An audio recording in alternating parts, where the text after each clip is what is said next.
Hey YouTubers, good evening, good night. Mike Martin's here, Mike Martin's channel. Had a busy day today at the shop. Saturday, my guy called in sick, and I covered. It was a short shift on Saturday anyway. Had a good time today at the shop with a whole bunch of people came to visit me when they knew I was working. It was really nice. Anyways, I got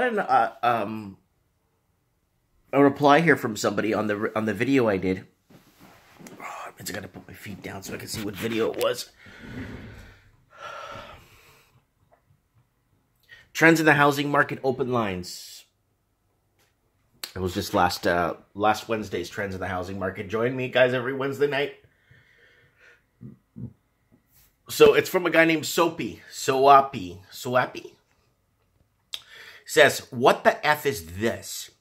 You literally said the market is going to completely fall last year when you moved to Merritt.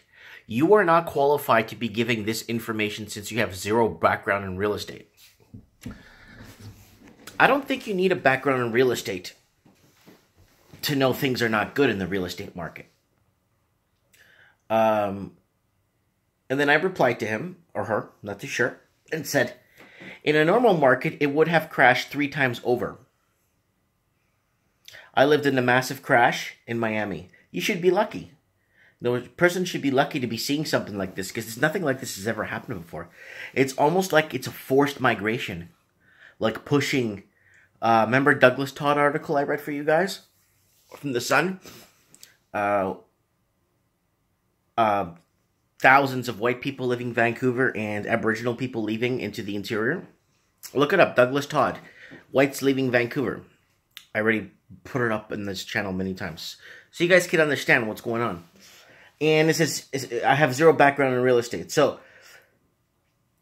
you know, you don't need a background in real estate to realize that things are really effed up badly. The reason why we can't, nobody, not even the greatest real estate guru, university / top of the line metals and bought and sold 50 gazillion homes and ripped, you know, people off blind and blah, blah, blah. The good and the bad real estate agents, I'm saying. There's too many underlying things, okay? They've never had to put a real estate tax on foreign buyers before. Never. It never existed before. Because it's never gotten to this point in the history I've been alive. My parents and my grandparents have been alive. This has never happened before. We have never been economically bought out like we are right now. This is different. This is a different pattern. And before you call bullcrap on me, the amount of underlying first-time buyers loans from the government, don't pay interest for whatever, to help you buy your first property. An economist with a zillion years experience will look at this and say, I would have never seen this coming. Never. And all the patterns of everything, all this underlying Mickey Mouse stuff. Banks. I don't expect the banks to commit enormous, incredible amounts of fraud. You don't expect that. When you're going by the book, okay? When you're going by the book, and the underwriters and everybody that's doing their job, right from the deal, from when it gets taken, right from when it gets underwritten, right when the customer brings in his credentials and gets it photocopied to put on file, all that stuff needs to be done to a T. Then you got lenders lying about incomes to help customers. Now interest rates are going to go up. So many people are going to default. You cannot forecast a market that's entirely corrupt. It starts when that application gets taken at the bank. The second that gets manipulated and corrupted and the underwriters don't know what's happening because they're not in the office. It gets sent to head office. The underwriter will look at the deal. A good underwriter will look at a deal and say, this is going to fall apart in 6 months. 100%. And I could prove to you that a lot of them knew that a lot of these deals would fall apart.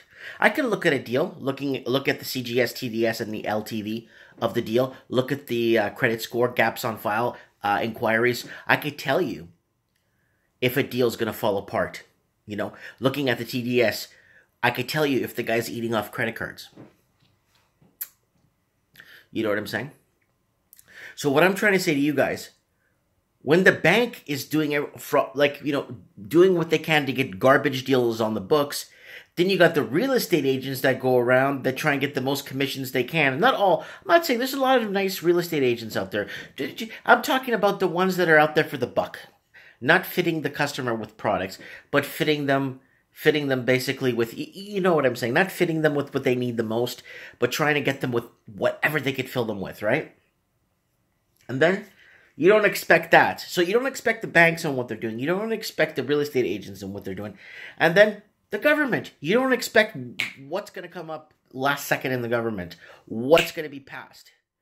These are all underlying things that we cannot predict. An economist looking at this scenario would take 2 steps back and say, this is not a normal housing market, period.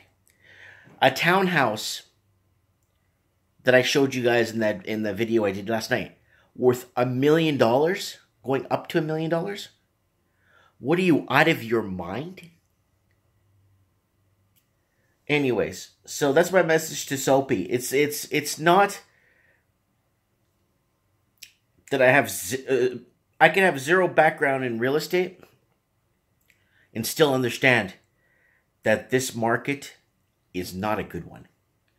It's not that it's not good because it's a bubble. It's not that it's not good because we don't know what's happening underlying the cause, the root problem, and why we can't fix this problem. There's a lot of people are blaming the foreign investors for coming in. And then ultimately, I just blame our rules and regulations, period. Because I walk in with a hockey bag full of cash into a casino, they'd probably take me out at the door, handcuff me, and put me away for 10 years before they even question me. I don't know how there's a huge organization, a huge ring of circle that we don't know. Huge. So before people tell me what I know, what I don't know, I think they better take a step back and start constructively looking at solutions for this. I've thought of solutions. Some solutions I've brought up to you guys was leave the effing city in protest to what the F is going on here. Paying 7 times the amount to live in the city. For what? Anyways, a couple moved into Merritt at the party. My wife went to tonight. I met them at my store first. And my wife went to a party, a group party with the kids. Everybody went. And she told me, yeah, I met your husband at your store, and blah, blah, blah. He did this, da, da, da, da. And then he's an ambulance driver. He got a job here immediately. He's making the same wage, but now it's costing him 7 times, 20 times less to live. Easy. Car insurance goes down. The distance to drive to work is like 1 kilometer. Everything starts changing in your life immediately. And then your standard of living goes up because you eat better. You buy from farmers markets. The water even tastes better here. Like everything. Everything. So she's been here and with her husband, and she's learning, I think she's learning English. She's learning English as she goes. And she has already 3 job offers here. So you see what I'm trying. And she came with no job. She just came here and kind of looked around and seen what was available. You know, I think working in an office in one of the mills or plants, an office as secretary. That's what I'm trying to tell you guys, is that there's way too many underlying things happening that we can calculate. There's no way. There's no way to connect the dots. We can't. Because we don't know what's coming up, what's happening, why things are. So if the banks, the government, the real estate agents, this and that, and everything is faulty along the lines, in a normal market, this market would have crashed a long time ago. This market would have crashed ages ago. Who's going to buy a house that's 18 to 25 times their annual income? Do you remember 10 years ago? Is it, wow, if I won $1 million, I'd buy a house, I'd buy a boat, I'd buy 2 cars, and I buy a cottage. Yeah, because you could do that and still have money left over. Now you get $1 million, you could put a down payment on a house in Vancouver and mortgage 400 or 600,000 for an average house. Anyways, I just wanted to put this out there. I'm not going to be right, a lot, but I'm just trying to create conversation on why this is happening and why our great grandkids have been bought out of the market without even being born yet. Call me delusional, call me crazy. Someone needs to educate me and tell me why a townhouse is up to $1 million right now. I need to learn because I don't know how. It's because I'm an idiot. It's because I don't know. Would I buy a townhouse for up to $1 million? I'll probably buy Michael Jordan's house for that much. Anyways, guys, let me know what you guys think. Please comment below. I need to know what's going on here. Because if I don't know what's going on, and I've been talking about this for the last 6 years, you guys have to fill me in because I don't know what the hell I'm talking about, apparently. What's happening? Comment below. I need to know this. Thank you.